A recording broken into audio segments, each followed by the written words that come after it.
Mesdames et messieurs, bonsoir. Tout le plaisir pour moi de vous retrouver dans ce 19 sur ITV dont voici le sommaire.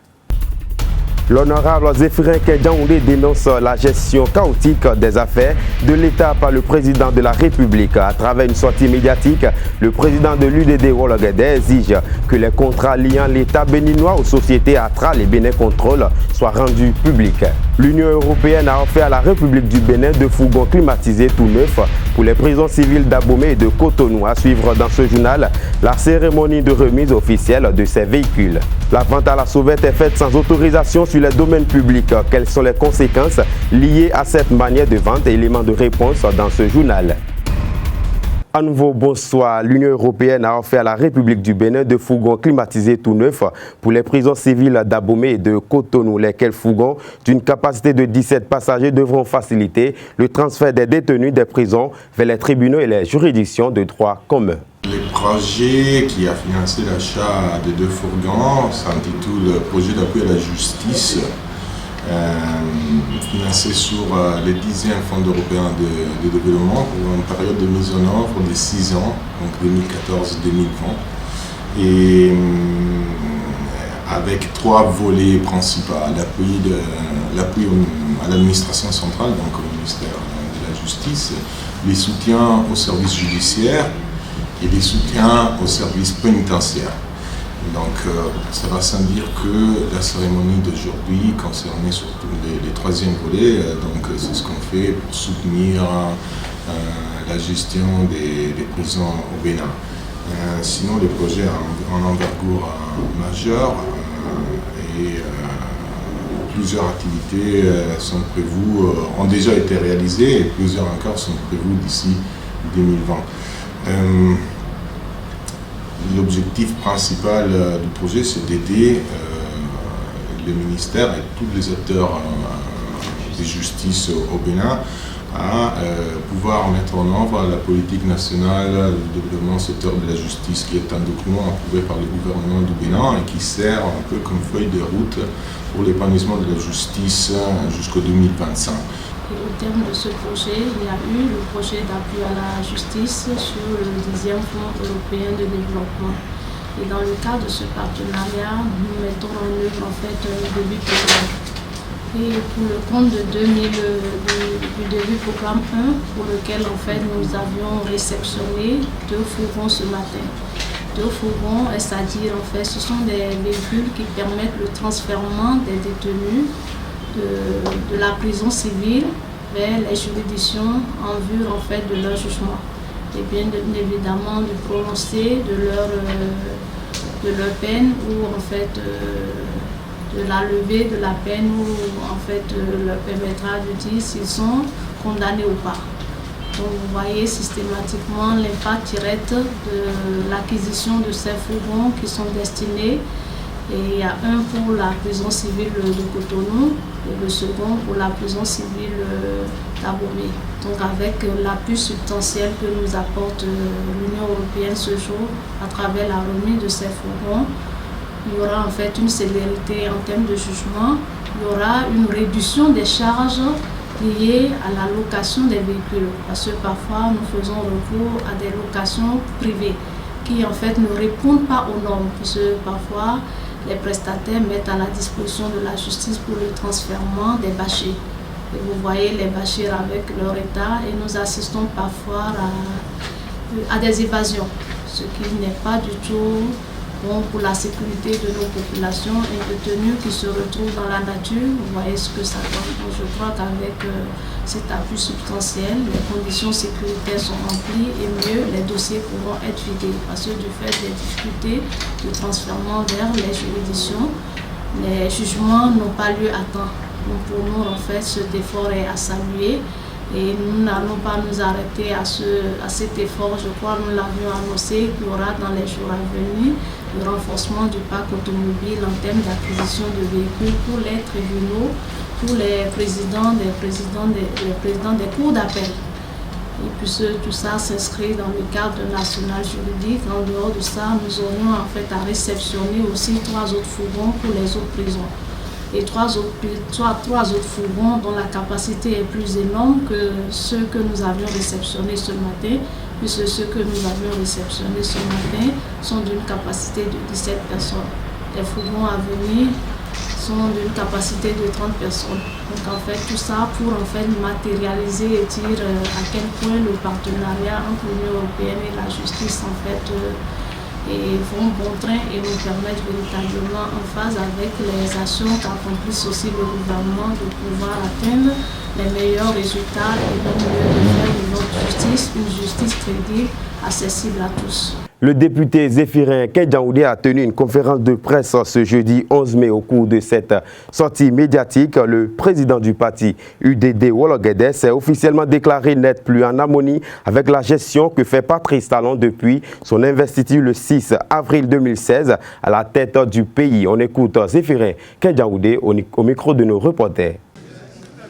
La gouvernance du président Patrice Talon a généré en 12 mois de nombreuses et néfastes conséquences qui affectent toute la nation et dont les plus graves sont d'une part la concentration de monopoles et l'installation d'oligarchies dans les secteurs clés de l'économie béninoise, agriculture et les activités portuaires, et d'autre part une aggravation de la misère avec ses coloraires de chômage, de malnutrition, d'insécurité, etc. Autrement dit, le gouvernement, au lieu de veiller à l'amélioration des conditions de vie des populations en luttant contre la pauvreté, préfère plutôt lutter contre les pauvres. Le comble est l'aveu d'incapacité du chef de l'État à gérer notre pays lors de l'une de ses sorties médiatiques quand il affirmait, je cite, « Le pays va mal, le pays va très mal ».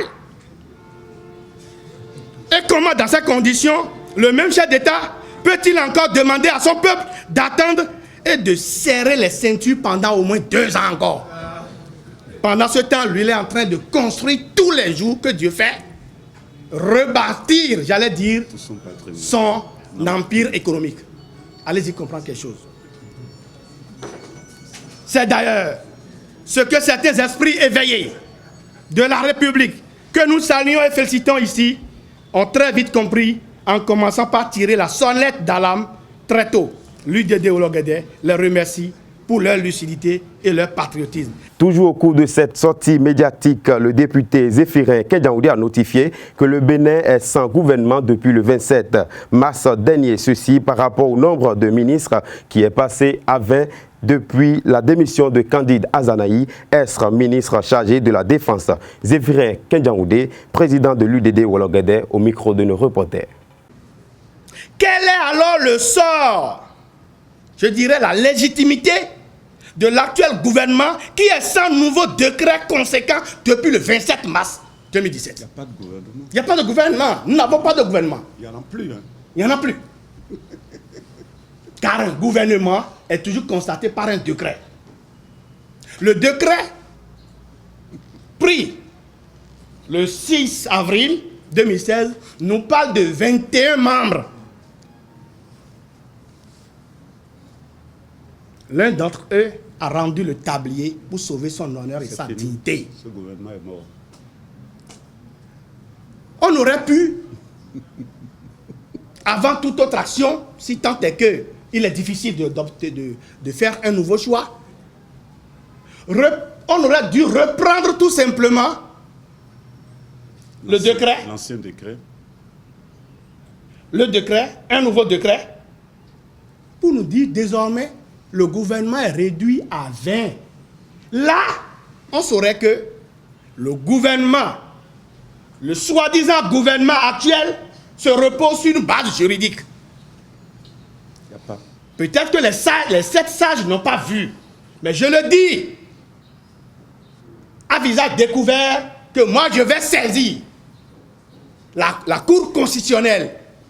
Je vais attirer l'attention des 7 sages sur le fait que depuis le 27 avril 2017, le Bénin est sans gouvernement. Et tous les actes posés sont anti-républicains. Et que tous les actes posés du 17, de cette date à la date d'aujourd'hui, sont contraires tout simplement à la Constitution. Pour vite écouler leurs marchandises dans la ville de Cotonou, plusieurs vendeuses préfèrent se livrer à une véritable course-poursuite dans les feux tricolores pour proposer leurs articles aux passagers. Suivez ce reportage qui nous explique les raisons de cette vente à la sauvette.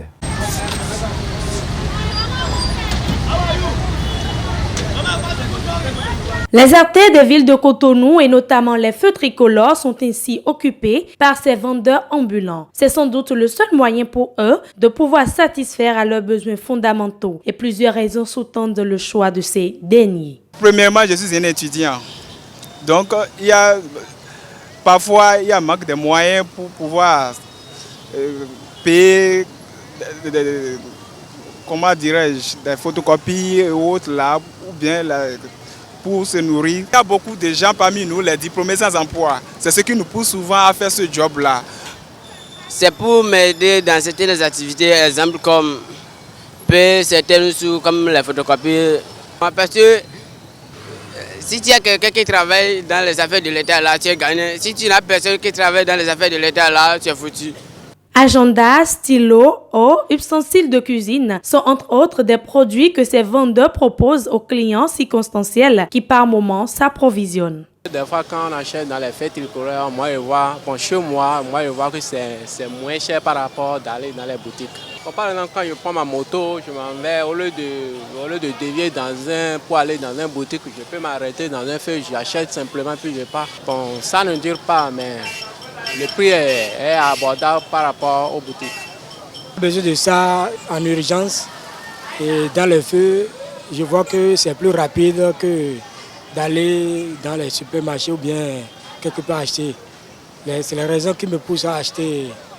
Bon, c'est moins cher par rapport à ceux qu'on achète dans les supermarchés et dans les boutiques. Bon, souvent, bon, on ne compte pas, on ne prend pas compte de la qualité, bon, on paye seulement. Il faut dire que ces différents vendeurs qui n'attendent que le feu passe au vert ou que l'homme en uniforme ne donne le top pour se sauver sont confrontés à diverses difficultés et courent d'énormes risques. Par exemple, les clients maintenant, même s'ils savent le prix réel, ils cherchent aussi à discuter là-dessus. Il y a des gens, parfois quand tu augmentes le prix, par exemple, ils s'énervent et ils laissent de ne plus payer parce que tu les as déjà surmonté. Et parfois, il y a aussi des méventes. Tu vas venir un jour maintenant, tu vas venir aller payer, mais aller à la maison les poches vides sans vendre quelque chose. Mais les difficultés qu'on rencontre souvent dedans, souvent les clients, même s'ils connaissent le prix des choses, si on les dit, ils ne veulent pas payer. Toutefois, ce métier nourrit bien son homme. Mesdames et messieurs, ce sera tout pour ce journal. Merci de l'avoir suivi. Restez toujours connectés pour suivre demain l'émission Info Hebdo avec Kader Achiro. Bonsoir et bon week-end chez vous.